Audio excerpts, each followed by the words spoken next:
My liewe vriende, ek wil vir jou nooi om vanmôre soos wat ek gevra het, u die woord saam met my sal oopmaak en ek hoop u het 2 Petrus hoofstuk 3 gelees.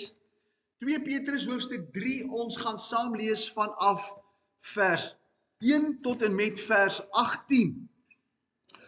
'n Baie belangrike gedeelte omdat ons besig is met die sny van God se woord en vanmôre 'n bietjie wil begin kyk na die verskillende dispensasies of eras of tydperke. Die Engels praat van ages and dispensations wat ons in die Bybel vind en seker maak dat ons die woord van die waarheid regsny. Kom ons maak oop 2 Petrus 3 vers 1. Petrus skryf, hy sê dit is reeds die tweede brief, geliefdes, wat ek aan julle skrywe. In albei wil ek deur herinnering julle suiwere gesindheid opwek, sodat julle die woorde kan onthou wat deur die heilige profete tevore gespreek is en die gebod van ons, die apostels van die Here en Verlosser. Dit moet julle veral weet, dat daar aan die einde van die dae spotters sal kom wat volgens hulle eie begeerlikhede wandel. En hulle sal sê, waar is die belofte van die wederkoms? Want vandat die vaders ontslaap het, bly alles soos dit was van die begin van die skepping af. Want moedswillig vergeet hulle dat daar van lankal af hemele was en 'n aarde wat uit water en deur water ontstaan het deur die woord van God, waardeur die toenmalige wêreld met water oorstroom is en vergaan het. Maar die teenswoordige hemele en die aarde is deur dieselfde woord as 'n skat weggelê en word vir die vuur bewaar teen die dag van die oordeel en die verderf van die goddelose mense. Maar laat hierdie een ding in julle nie ontgaan nie, geliefdes, dat een dag by die Here soos 1000 jaar is en 1000 jaar soos een dag. Die Here vertraag nie die belofte, soos sommige dit vertraging ag nie, maar hy is lankmoedig oor ons en wil nie hê dat sommige moet vergaan nie, maar dat almal tot bekering moet kom. Maar die dag van die Here sal kom soos 'n dief in die nag, waarin die hemele met gedruis sal verbygaan en die elemente sal brand en vergaan. En die aarde en die werke wat daarop is, sal verbrand. Terwyl al hierdie dinge dan vergaan, hoedanig moet julle nie wees in heilige wandel en God vrug nie. Juis die wat die koms van die dag van God verwag en verhaas, waardeur die hemele deur vuur sal vergaan en die elemente sal brand en versmelt. Maar ons verwag volgens sy belofte nuwe hemele en 'n nuwe aarde waarin geregtigheid woon.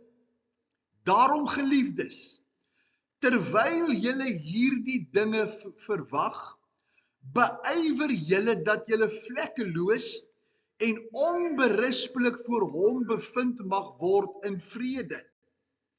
En ag die lankmoedigheid van ons Here as saligheid, soos ons geliefde broeder Paulus ook met die wysheid wat aan hom gegee is, aan julle geskryf het. Net soos al die briewe. Hy spreek daarin oor hierdie dinge waarvan sommige swaar is om te verstaan, wat die ongeleerde en onvaste mense verdraai, net soos die ander skrifte tot hulle eie verderf. Nou dat julle dit dan vooruit weet, geliefdes, moet julle op julle hoede wees, dat julle nie miskien meegesleep word deur die dwaling van sedelose mense en wegval uit jul eie vastigheid nie. Maar julle moet toeneem in die genade en kennis van ons Here en Saligmaker Jesus Christus. Aan hom kom die heerlikheid toe, nou sowel as in die dag van die ewigheid. Amen. Ons gaan net tot daar lees uit die woord van die Here. Ek glo dat jy opgelet het toe jy dit gelees het en nou ook lees dat Petrus, en ons weet Petrus is die gestuurde vir die Jode, vir die besnedenis, hier in hierdie gedeelte praat van 3 verskillende aardes. Nou soos ons vorder met die dispensasies en tydperke, ons daarby in detail gaan stil staan en die onderskeid met jou gaan deel, maar ek wil hê jy moet dit weer gaan lees dat hy praat van 'n toenmalige wêreld, 'n huidige wêreld en hy praat van 'n toekomstige wêreld. Die toenmalige wêreld het met water vergaan, die huidige wêreld sal met vuur vergaan, en dan verwag Petrus, sê hy, volgens die belofte van die Here, nuwe hemele en 'n nuwe aarde, wat vir ewig sal bestaan, waarop daar geregtigheid gaan wees. So baie duidelik, 3 baie onderskeidbare tydperke of eras, wat onderverdeel word in verskillende dispensasies. Ek wil voortgaan met die woord, oorsny die woord van die waarheid reg, en vanmôre begin praat oor die begrippe eeue en dispensasies, en vanmôre net vinnig die definisies daaraan gee. Ek sal hierdie kaart ook vir u gee, dat u dit kan gaan bestudeer, maar u sal sien dat hy praat van 'n buitetyd voor die skepping.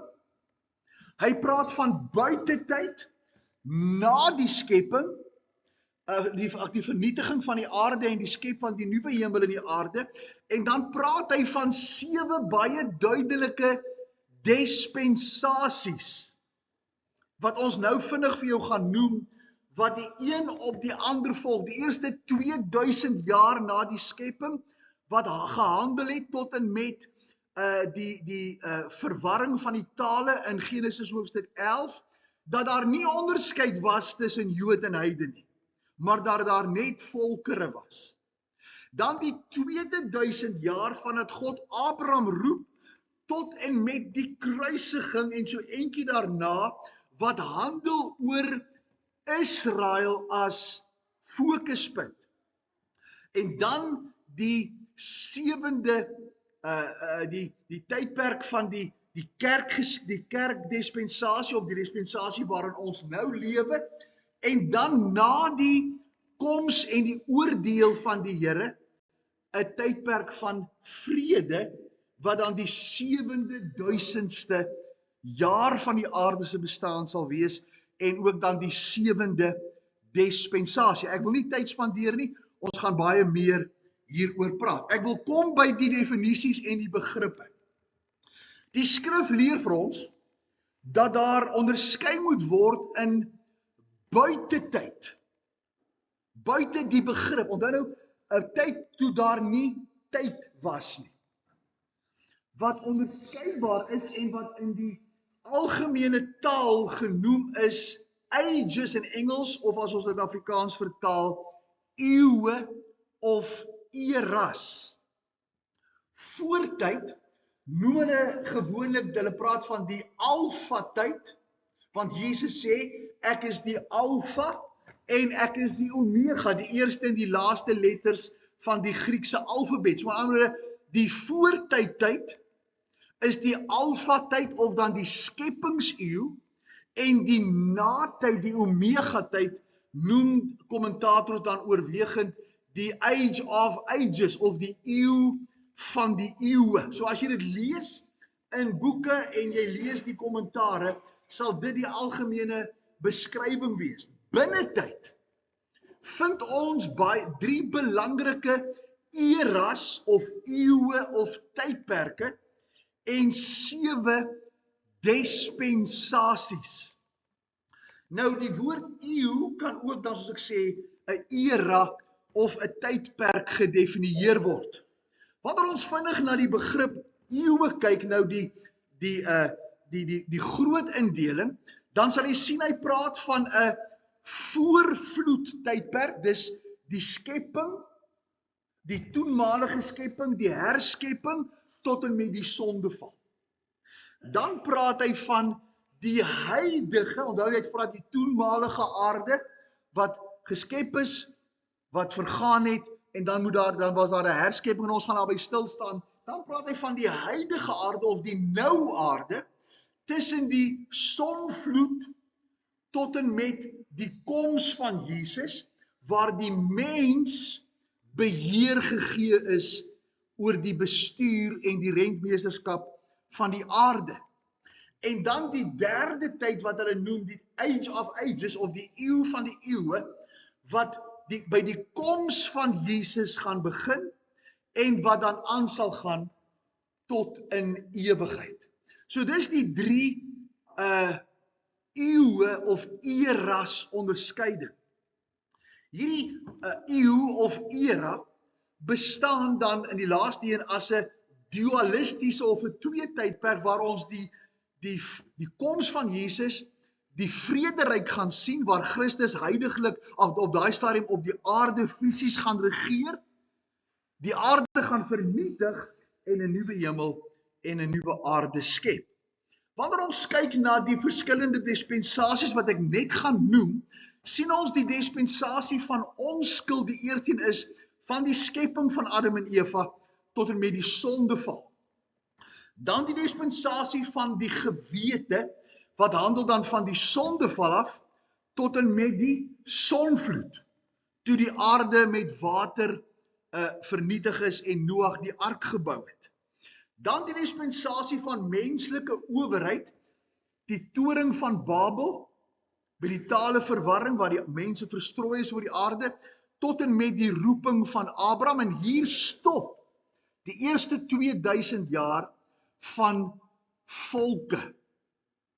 En dan begin hierdie tydperk die dispensasie van die belofte, die volgende 3 dispensasies, wat fokus op die volk Israel. Abraham word geroep, en hierdie belofte gaan aan tot en met die tyd van Moses. Dan die dispensasie van die wet, toe God die volk uit Egipte uitgelei, so anderswoorde ons kan die dispensasie van die belofte ook sê, tot en met die uittog. Dan die wet, Moses gee die volk die wet op die berg Sinai, en so word Israel dan gekies as God se volk, waardeur hy die evangelie deur Jesus met die wêreld gaan deel. Wanneer Jesus word uit die Joodse volk gebore.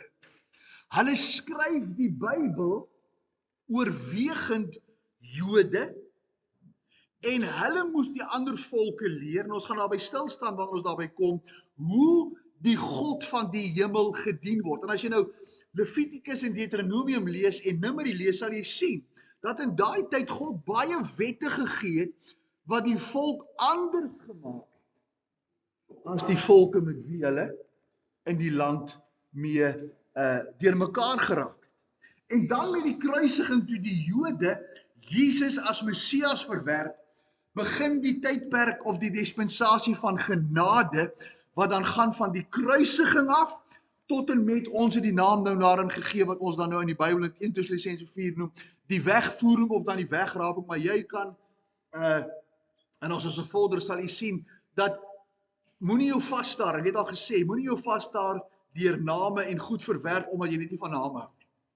Kyk na die dispensasie, en sien hoe die Here hierdie onderskeidings maak. En dan die dispensasie van die koninkryk, die 7de een, die vrederyk, waar Jesus op die aarde kom regeer, na sy tweede koms en dan die skepping van die nuwe hemel en die nuwe aarde. Dit is dan nou die 7 dispensasies. Nou kom ons begin en ons praat vinnig oor die omskrywing van die begrip dispensasies.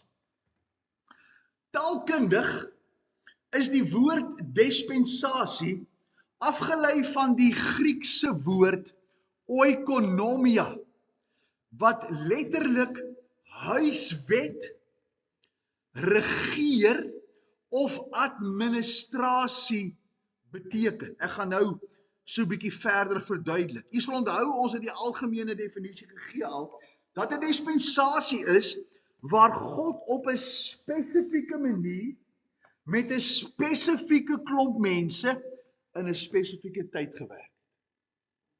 Maar as jy na die begrip dispensasies kyk, dan gaan dit oor huiswet, dit gaan oor 'n regering of dan administrasie.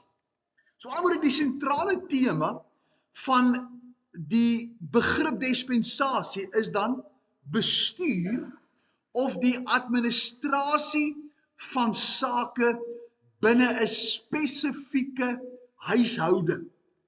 Jou dispensasie van jou huis gaan verander van die dispensasie, as ek dit nou wil verduidelik, of die bestuur van my huis.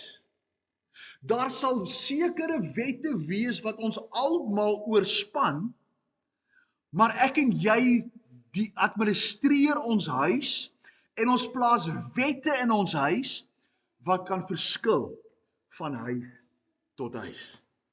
Goed, dis baie vinnig. En dit handel oor niks anders as rentmeesterskap. Nou, wat is rentmeesterskap? Ons kan dus met sekerheid stel dat die dispensasie die spesifieke wyse is waarop God sy heerskappy oor die wêreld administreer terwyl hy progressief besig is om sy plan vir die wêreld te gee. U sal onthou, ons het al gespreek daaroor. Dat vir Adam en Eva het gegaan, jy moenie van die boom eet. Vir ons, vir die Jode, het dit gegaan om die wette te gehoorsaam en dat daar baie dinge is wat hulle moes doen om hulle standaarde of hulle administrasie te stel.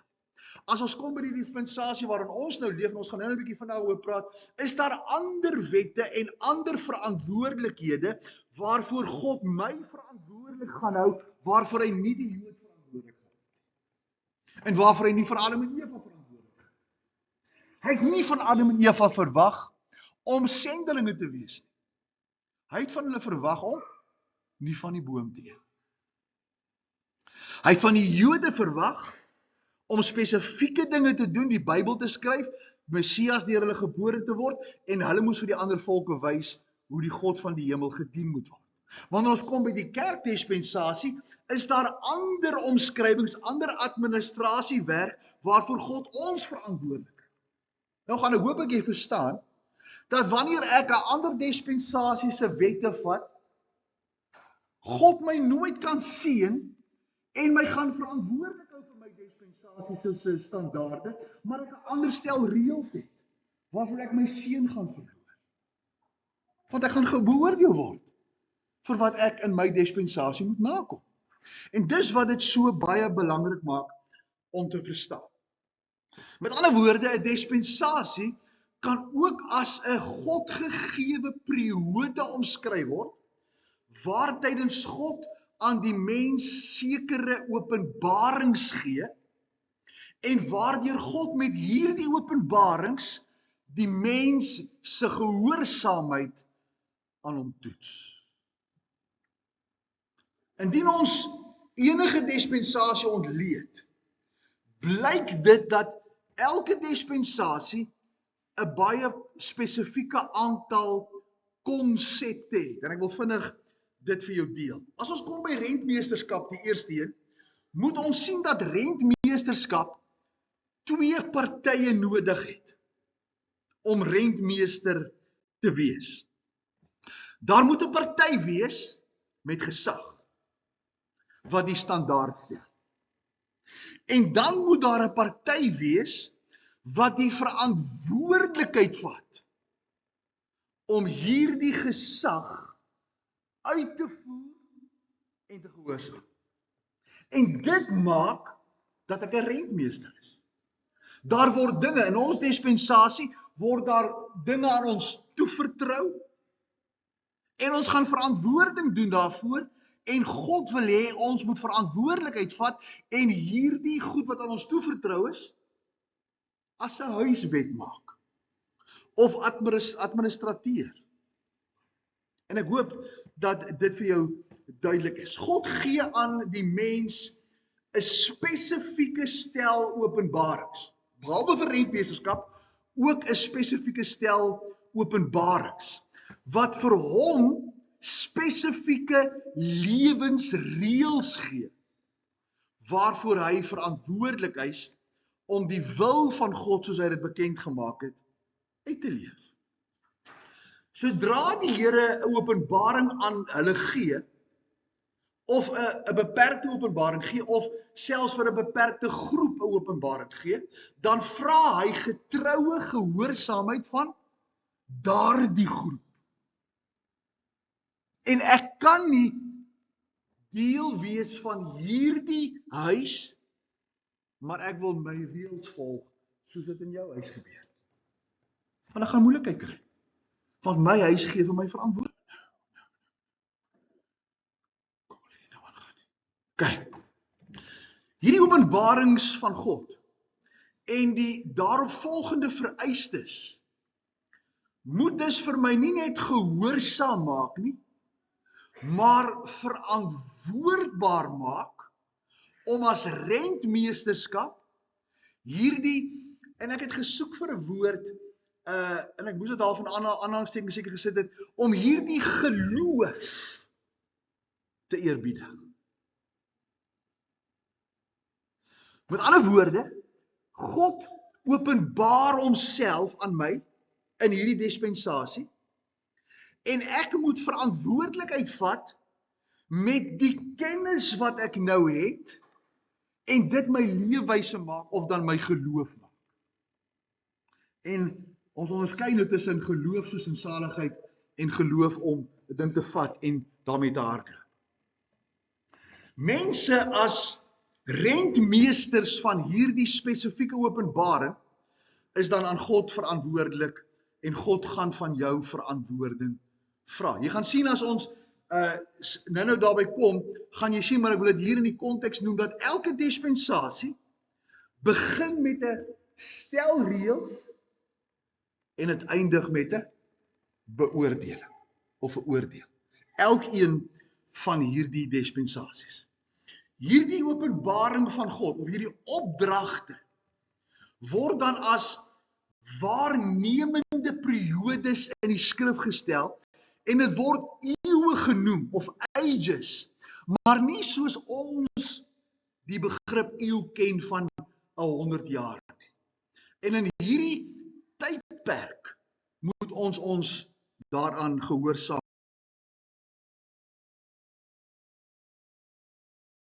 en onderwerp. Dis eerder 'n spesifieke bedeling, wat langer as 'n eeu, 'n letterlike eeu kan beskryf word, maar wat lewensreëls gee, wat ons gaan mee getoets word. Gedurende hierdie dispensasie van administrasie, mag daar ten enige tyd veranderinge kom. En dit maak dan dat die dispensasie tot 'n einde kom, en dat daar 'n nuwe dispensasie na vore tree. 'n eenvoudige voorbeeld. Die evangelie, wat God, as jy Johannes 3 vers 16 lees, was gegee, en Johannes sê, want so lief, hoor nou mooi, so lief het God die wêreld gehad, dat hy wat gedoen het? Dat hy sy seun gegee het, sodat elkeen wat in hom glo nie verlore sal gaan nie, maar ewige lewe kan hê. So, dit is die plan van God. Maar nou lees ons, en ek wil hê dat julle in die week wat kom nou, hierdie 3 teksverse weer gaan lees. Maar nou kom hy in Matteus 10 vers, ek dink is 28, en definitief in Markus 10 vers 45, waar hy sê, die Seun van die mens het nie gekom om gedien te word nie, maar om te dien en sy lewe te gee as 'n losprys vir baie. Nou kom ons gaan een vorentoe. 1 Timoteus 2 vers 6 sê Paulus dat hierdie genade is vir almal gegee. Maar nou, hoekom sê hy in Matteus 10 vers 28 en Markus 10 vers 45? Baie, want baie is nie almal nie. En hoekom sê hy in 1 Timoteus 2 vers 6, die volheid is vir almal gegee. Onmiddellik vir die ouens wat nou moeilikheid soek gaan sê, jou Bybel verspreek homself. En ons verwerp jou Bybel, ons verwerp jou evangelie, ons verwerp jou aanbieding, want jou Bybel weerspreek homself. Einde van die storie. Nou is einde van my storie, gaan kyk dit. Elke dispensasie, hier is dit nou, begin met God se seën. Hy sê vir Adam, van al die bome kan jy eet.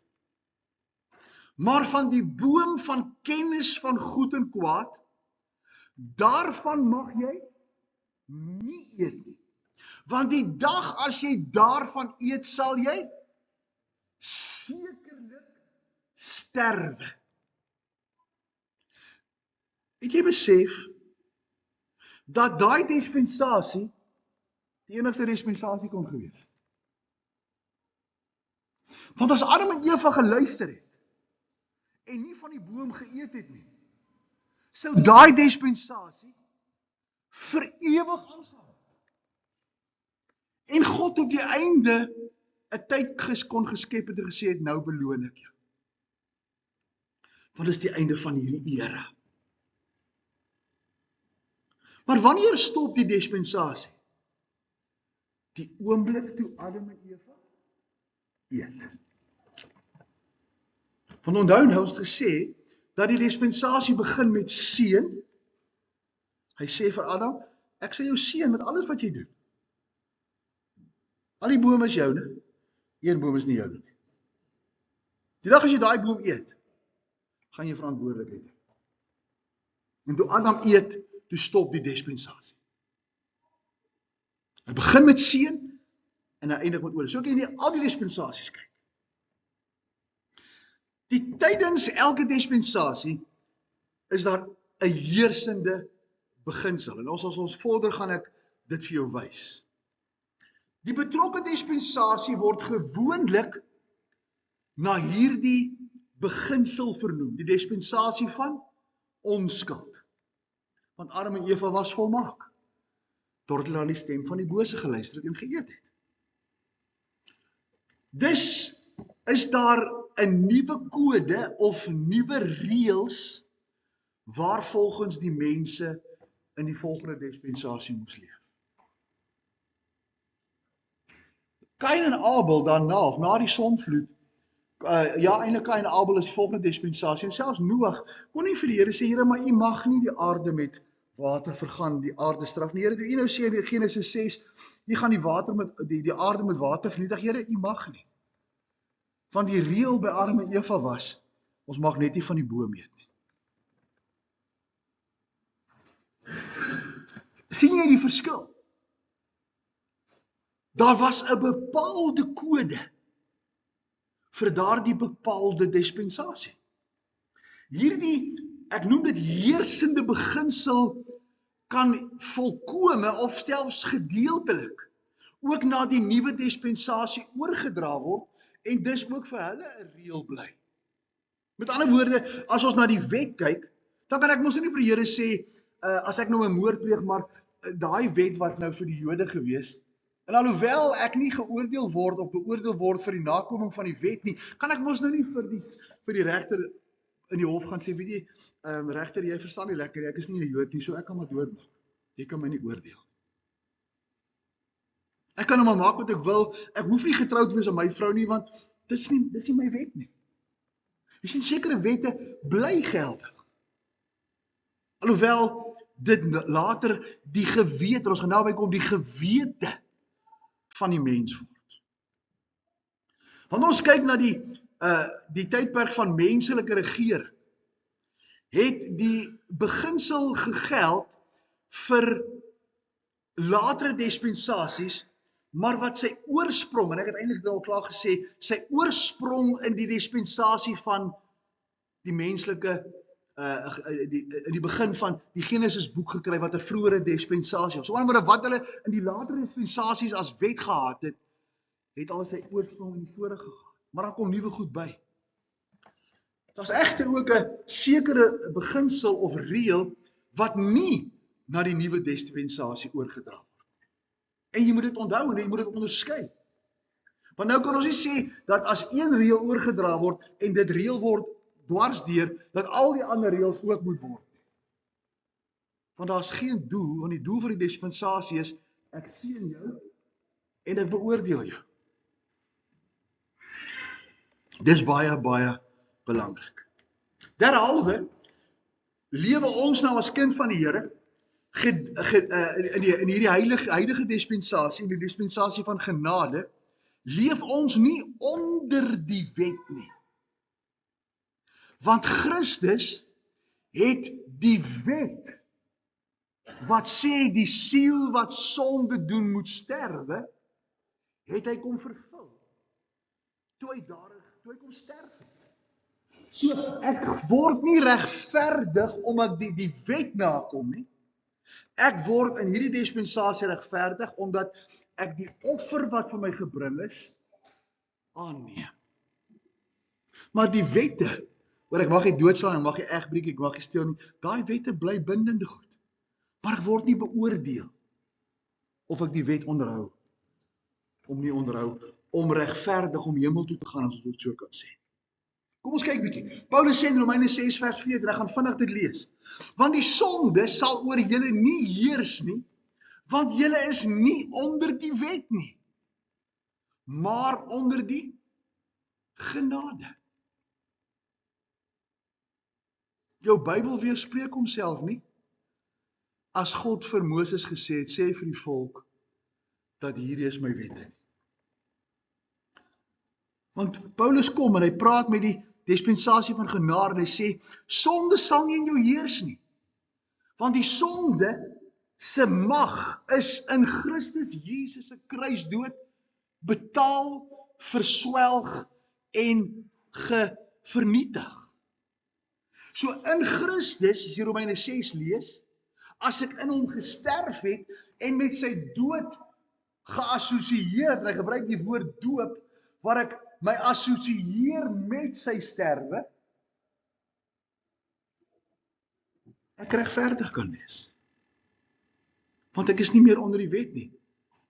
Want die wet maak sonde lewend. Maar onder die genade is die krag van sonde vernietig, want die oordeel het in Jesus gelê. En daarom vereenselwig ek my met sy sterwe, sy kruisiging, sy sterwe, sy begrafenis, sy opstanding. Galasiërs 5 vers 18. Maar as julle deur die Gees gelei word, dan is julle nie onder die wet nie. Jy sien, dis belangrik om te sien. Galasiërs 2 vers 16 sê, terwyl ons weet dat die mens nie geregverdig word uit die werke van die wet nie, maar alleen deur die geloof in Jesus Christus, selfs ons het in Christus Jesus geglo, sodat ons geregtigheid kan word uit geloof in Christus en nie uit die werke van die wet nie, omdat uit die werke van die wet geen vlees regverdig sal word nie. Galasiërs 3 vers 11. En dat niemand deur die wet by God geregverdig word nie, is duidelik. Want die regverdige sal uit die geloof lewe. Baie duidelik die onderskeid. Nou alhoewel hierdie goddelike openbaring progressief op 'n wyse in tyd ontvou, beteken dit geensins dat die openbaring van die vorige bedeling of die dispensasie noodwendig net verwerp moet word nie, omrede die een oploop op die ander. Dis opeenlopend, of die slim woord is cumulatief. Dis is die wet wat die morele verantwoordelikheid insluit, 'n blywende beginsel. Kyk wat sê Romeine 2 vers 14 en 15. Hy praat van die heidene wat geen geskrewe wet het nie. Want wanneer die heidene wat geen wet het, dit beteken nie hulle is wetteloos nie. Hulle het wette, maar dis nie die geskrewe wet nie. Hy sê wanneer die heiden wat geen wet het nie, van nature die dinge van die wet doen, is hulle vir hulle self 'n wet. Al het hulle geen wet nie. Omdat hulle toon dat die werk van die wet in hulle harte geskrywe staan, terwyl hulle gewete saam getuienis gee en die gedagtes mekaar onderling beskuldig of verontskuldig. God gee jou as mens 'n gewete. En dit word gebou uit die opeenlopende ontvouings van die openbaring van God tot waar jy nou leef. En daarom uit jy geen onskuldiging. Watter wet het ek en jy? Kom ons verwerp die Bybel. Kom ons kyk die Bybel eenkant. Watter wet het jy? Dat dit wat hulle sê verkeerd is. Dit is nie iemand se gril, iemand se idee nie. God gee jou as mens, as die enigste van sy skepping, 'n gewete. En jy weet dat dit wat jy doen verkeerd is of reg is. Tog bly die wet 'n integrale deel van die Bybel. Want die 2 Timoteus 3 vers 16 sê, die hele skrif is deur God ingegee en is nuttig tot lering, tot weerlegging, tot 'n regwysing, tot onderwysing, sodat die mens van God volkome kan wees, vir elke goeie werk volkome toegerus. Romeine 15 vers 4, want alles wat tevore geskryf is, tot ons lering tevore geskryf is, sodat ons deur lydsaamheid en bemoediging van die skrifte hoop kan hê. Onthou, en ek wil klaarmaak, God se openbaring word soms aan 'n hele mensdom gemaak. En ander kere net 'n spesifieke groep soos die volk Israel, wat aan hulle die wette gegee is. 'n Mooi voorbeeld, en ons het dit al baie genoem en ek wil dit net hier in verband sit, is die wet van Moses aan Israel. Die heiden, ons word nie beoordeel of ons die wet nakom. Ons word beoordeel omdat ons die offer van Jesus of aanvaar of verwerp. Die wet het niks daarmee uit te waai nie. Jesus doen hierdie onderskeid. Hulle vra vir hom in Matteus 22. Die Fariseërs lees ons daar by vers 39, staan daar en een van hulle 'n wetgeleerde, hulle wil Jesus versoek en hulle vra hom 'n vraag, hulle sê, Meester, wat is die groot gebod in die wet? Here, as jy nou die gebod, die grootste een kan uitlig, van al hierdie 10 wat ons het, as morele wette, en al die 630 ander siviele, gesondheids, en al die wette, as jy nou alles gaan sê, wat is die grootste gebod in die wet? En Jesus vat dit saam en hy sê, jy moet jou naaste lief hê soos jouself. Jy moet die Here jou God lief hê en jy moet jou naaste lief hê soos jouself. Dit is die eerste van al die gebooie. En die tweede wat hiermee gelyk staan is, respekteer jou naaste. Dit vervang alles in die 10 gebooie. En Jesus vat dit saam en hy sê, nou gaan dit nie oor 1, 2, 3, 4, 5 tot 10 wat ek nakom nie. Hierdie gaan hoe lyk ek teenoor God en hoe lyk ek teenoor my naaste. Dis nou. Opsomming maak ten slotte en aan u die verskil toewys tussen 'n tydperk of dan 'n eeu soos wat ons nou praat of dan die age in Engels en dan 'n dispensasie. 'n Eeu of dan ook genoem 'n era of 'n tydperk wat ons nou gesien het uit 3 verskillende hoofdele bestaan, verteenwoordig 'n tydspan tussen 2 groot en fisiese veranderinge op die oppervlakte van die aarde soos wat dit dan plaasgevind het. 'n Dispensasie verteenwoordig 'n morele of 'n proeftydperk wat tydelik is in die geskiedenis van die wêreld. 'n voorbeeld hiervan is ons hedendaagse eeu of era of tydperk het begin met die sonvloed, soos ons in die begin gesê het, en duur tot by die fisiese tweede koms van Jesus, wanneer hy sy voete op die Olyfberg gaan sit en dan die belofte vir Israel kom vervul deur koning te word. Wanneer ons na die gedagte van 'n era of 'n eeu of 'n tydperk kyk, dan sal jy sien dat die vloed so 'n dramatiese impak op die aarde gehad het, dat die lewensduur van mense drasties verminder is. Van ongeveer 900 jaar voor die vloed, na slegs 100 jaar wat mense oud geword het na die vloed.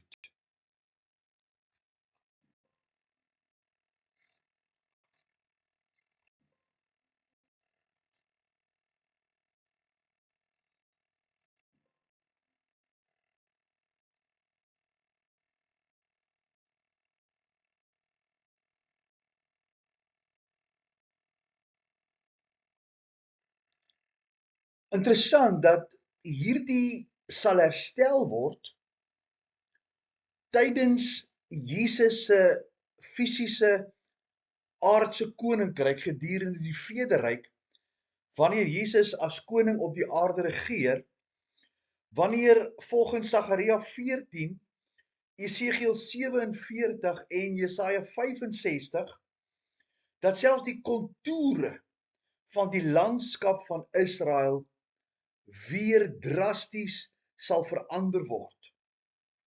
Ook sal u lees dat Jesaja praat van 'n jongeling van 100 jaar wat agter skape of beeste hulle aanjaag, wat baie duidelik wys dat die lewensduur gedurende die vrederyk in hierdie dispensasie en dan ook in daardie eeu of tydperk of era weer sal terugkeer soos wat dit was voordat hierdie dramatiese gebeure met die sonvloed plaasgevind het. Soos ons reeds genoem het, is die dispensasie dan die proeftydperk waar die vorm van administrasie verskil van een na die ander dispensasie, maar ook progressief sal verskil van die vorige met 'n kulminasie of 'n opeenhoping van nuwe inligting wat aan die volgende dispensasie gegee word. 'n Voorbeeld, die dispensasie van die wet, soos nou al 'n paar keer genoem het, was gefokus op die wetsnakoming en die beoordeling van daai dispensasie het gegaan oor gehoorsaamheid en ongehoorsaamheid aan die letter van die wet.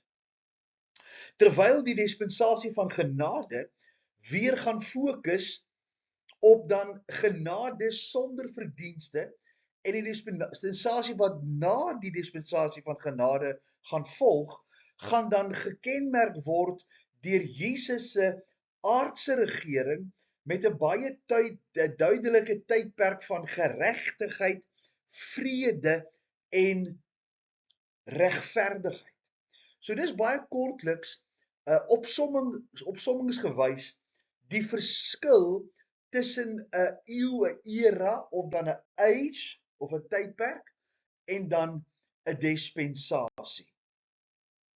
Ek wil dan hier wil staan en ek wil jou nooi om volgende week te kom luister na ons eerste van die 3 eeue of ages of eras waarvan die Bybel praat, die voortydse skepingsera of dan die skepingseeu soos dat dit ook genoem word.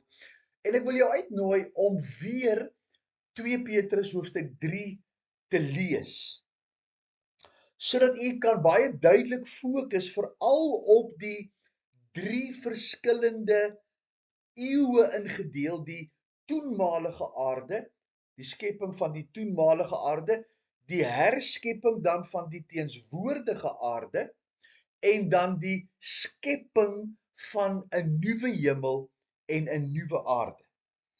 Maar onthou ook dat u sal lees, en ons gaan bietjie in die inleiding net vinnig daaroor praat volgende week, die verskil in die aanbieding van die losprys vir baie en die losprys vir almal, wat ons in Matteus 10 vers 28, Markus 10 vers 45 en in 1 Timoteus 2 vers 6 flissies vir u genoem het. Lees dit weer en kom maak seker dat jy die onderskeid tref tussen vir wie is die losprys vir baie en vir wie is die losprys wat Jesus se kruisdood gemaak het vir almal. Maar fokus op 2 Petrus hoofstuk 3 met die 3 verskillende aardes wat daarvan gepraat word. Die Here help jou en die Here gee vir ons genade dat hierdie woord ons harte dan sal seën.